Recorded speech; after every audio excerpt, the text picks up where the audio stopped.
আজকে পারফেক্ট এবং অথেন্টিক আমি কালা ভুনা তৈরি করে দেখাবো একদম সিম্পল এবং সহজ উপায়ে।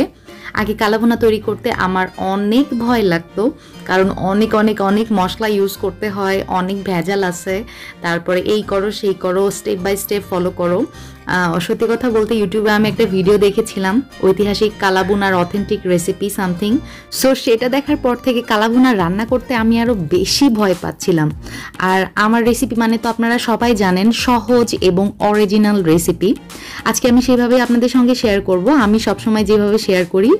সো চলুন ভিউয়ার্স, আর দেরি করবো না, ঝটপট রান্নাটা শুরু করে ফেলছি। ফার্স্টেই একটা পাত্রে আমি গরুর মাংস নিয়েছি। এখানে আছে আমার 1 কেজি পরিমাণ গরুর মাংস। আপনারা চাইলে খাসি কিংবা মুরগির মাংস দিয়েও কিন্তু কালা ভুনা তৈরি করতে পারেন। খেয়াল করেছি নিশ্চয়ই আমি কি ধরনের মাংস এখানে বাছাই করে নিয়েছি। এখানে কুরুলির মাংস আছে, চর্বি সহ হাড় আছে। সো সব ধরনের মাংসই কিন্তু কালা ভুনাতে নিলে ভালো। আর এখন আমার লাগছে রাঁধুনি কালা ভুনা মশলা। এই রাঁধুনির মশলাগুলো আমার লাইফটা কি যে ইজি করে দিয়েছে, আপনাদেরকে আসলে বলে বুঝাইতে পারবো না। যাই হোক, প্যাকেটটা খুলে এখানে 2টা স্যাশে পেয়েছি, দেখতে পাচ্ছেন। একটা হচ্ছে মশলার, রাঁধুনি মশলার, আরেকটা হচ্ছে রাঁধুনি সিজনিং। সো দুটাই আপনাদেরকে দেখাবো। এক প্যাকেটে 2টা মশলা থাকে। এক প্যাকেটের সম্পূর্ণ মশলাই কিন্তু আমি একটা বাটিতে ঢেলে নিচ্ছি আপনাদেরকে দেখানোর জন্য এখানে পরিমাণটা কীরকম থাকে। এখানে প্রায় 1 কাপের মতো রয়েছে। যাই হোক, এই সব মশলাই কিন্তু আমি এখানে আমার রান্নাতে ইউজ করব না, আমি হাফ অংশটুকু ইউজ করব, কারণ আমি এখানে 1 কেজি মাংস রান্না করছি। আর এই সবটুকু মশলা আপনারা 2 কেজি মাংসে ব্যবহার করতে পারবেন। এখন আমার পাতিলে রাখা মাংসগুলোতে এই মশলাটা মিশিয়ে দিচ্ছি। মাংসগুলো অবশ্যই আগে থেকে পরিষ্কার পানি দিয়ে ধুয়ে পানিটা ঝরিয়ে রেখেছিলাম। দেখতে পাচ্ছেন হাফ মশলা দিয়ে দিচ্ছি, আর হাফ মশলাটা সরিয়ে রাখলাম। দিয়ে দিলাম হাফ কাপ পরিমাণ পেঁয়াজ, এবং এখানে রয়েছে হাফ কাপ পরিমাণ সরিষার তেল। এখানে আমি দিয়ে দিচ্ছি হট টমেটো সস। এখানে আমি ইউজ করছি 2 টেবিল চামচ। তারপরে দিয়ে দিচ্ছি সয়া সস। সয়া সসটাও আমি ইউজ করছি 2 টেবিল চামচ। সাথে দিয়ে দিলাম লবণ স্বাদ মতো। এখানে 1 চা চামচ লবণ আমি ইউজ করেছি। ব্যাস, এখন আপনার হাত দিয়ে খুব ভালোভাবে মাংসের সাথে মশলাগুলো মাখিয়ে নেবেন। হাত দিয়ে মাখিয়ে নিলে যা হবে, মাংসর মধ্যে মশলাগুলো কিন্তু খুব ভালোভাবে ঢুকবে। আর আম্মু সবসময় বলে, হাত দিয়ে মাখালে খাবারের টেস্ট নাকি আরো দ্বিগুণ হয়ে যায়।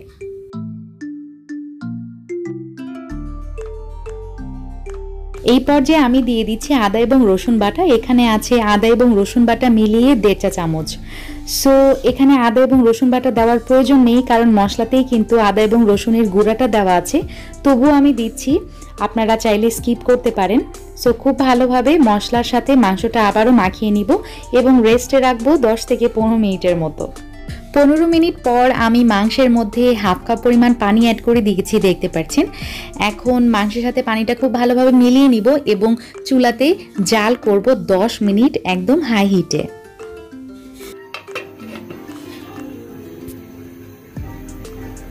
এখন ঢাকনাটা সরিয়ে নিচ্ছি।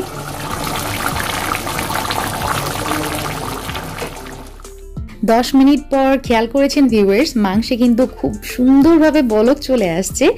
এখন একটা স্প্যাচুলা দিয়ে বা খন্তা দিয়ে নেড়ে নিচ্ছি। আর এই পর্যায়ে চুলার জালটা কিন্তু আর হাই হিটে রাখবো না, চুলার জালটা করে দিচ্ছি মিডিয়াম হিটে। মিডিয়াম হিটে এখন আমি মাংসটা সিদ্ধ করব। আর 10 মিনিট পর পর আমি ঢাকনাটা খুলে মাংসটা নেড়ে দিব, যাতে নিচের থেকে লেগে না যায়। এইভাবেই প্রসেসটা কন্টিনিউ করব যতক্ষণ না পর্যন্ত মাংসটা সিদ্ধ হচ্ছে। যদি আপনারা মনে করেন মাংসে আরেকটু পানি দরকার, সো সেই ক্ষেত্রে মাংসের পানিটা শুকিয়ে গেলে আবারও পানি অ্যাড করে দিবেন।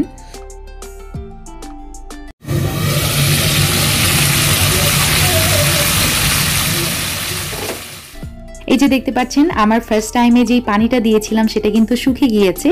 এই পর্যায়ে আমি আবারও পানি অ্যাড করে দিচ্ছি।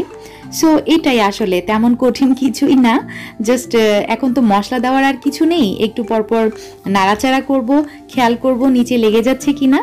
আর মাংস সিদ্ধ না হলে হাফ কাপ পরিমাণ পানি অ্যাড করে আবারও জাল করব।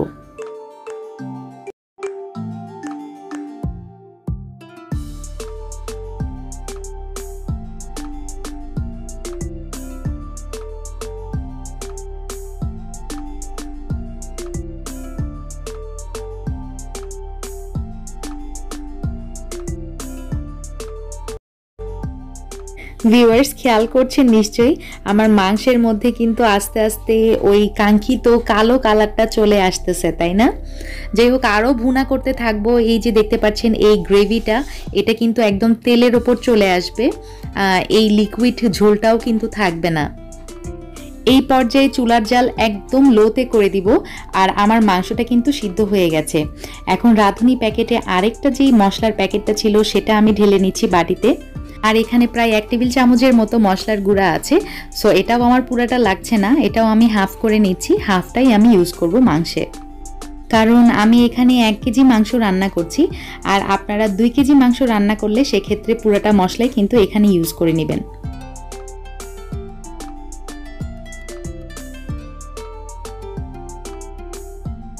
এখন একদম লো হিটে আমি চুলায় মাংসটা বসিয়ে দিয়ে রাখবো।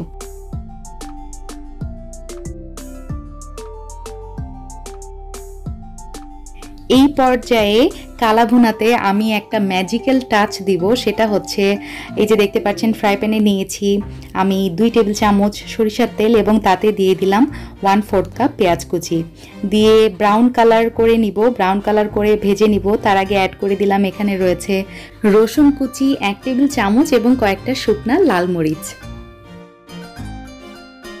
একপাশে কিন্তু মাংসটা চুলার লো ফ্লেমে আমি বসিয়ে রেখেছি, হালকা হালকা বয়েল হচ্ছে দেখতে পাচ্ছেন। আর এখানে আমি বাগার করছি, বাগার ভেজে নিচ্ছি। এখানে রয়েছে পেঁয়াজ, রসুন এবং লাল মরিচ। এভাবে করলে মাংসের ফ্লেভারটা আরও ভালো হয়। যাই হোক, এই যে দেখতে পাচ্ছেন আমার কিন্তু পেঁয়াজ, রসুন এগুলো সব ভাজা হয়ে গেছে। এখন আমি মাংসের মধ্যে এই বাগারটা দিয়ে দিচ্ছি।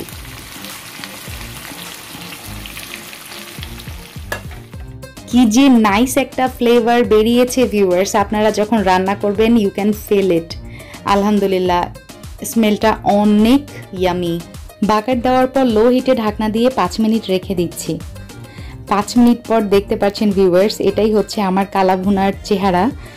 উফ, এখনই তো দেখে খাইতে মন চাচ্ছে।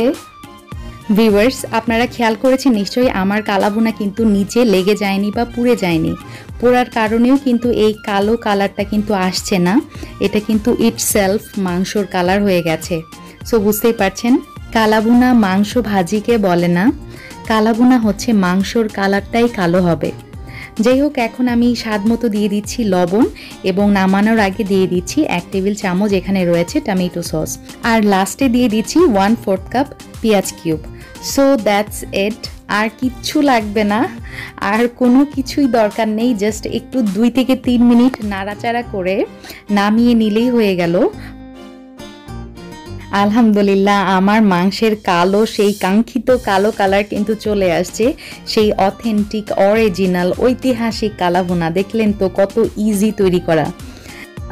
আমি ইউটিউবে ওই যে ভিডিওটা দেখেছিলাম বললাম, সেই ভিডিও দেখার পর থেকে যে মনে ভয়টা কাজ করছিল, এই কালা ভুনা রান্না করে ভয়টা চলে গিয়েছে মন থেকে। সো রান্না কিন্তু কঠিন না। আর সব সময় আমি চেষ্টা করি সহজভাবে আমার রান্না আমার ভিউয়ার্সদের সাথে শেয়ার করার, কারণ আমি বিশ্বাস করি রান্না সহজই হওয়া উচিত। আপনারা দেখে নিশ্চয়ই বুঝতেই পেরেছেন ভিউয়ার্স, অরিজিনাল অথেন্টিক কালা ভুনার যেই লুক এবং টেস্ট সেটা কিন্তু চলে আসছে। টেস্ট করতে পারছেন না আই নো, বাট আমরা টেস্ট করেছি, আলহামদুলিল্লাহ ইট ওয়াজ সো গুড। আপনারা বাসায় ট্রাই করবেন, সামনে আসছে কুরবানি ঈদ। সো সবাই ভালো থাকবেন, আল্লাহ হাফেজ, আসসালামু আলাইকুম।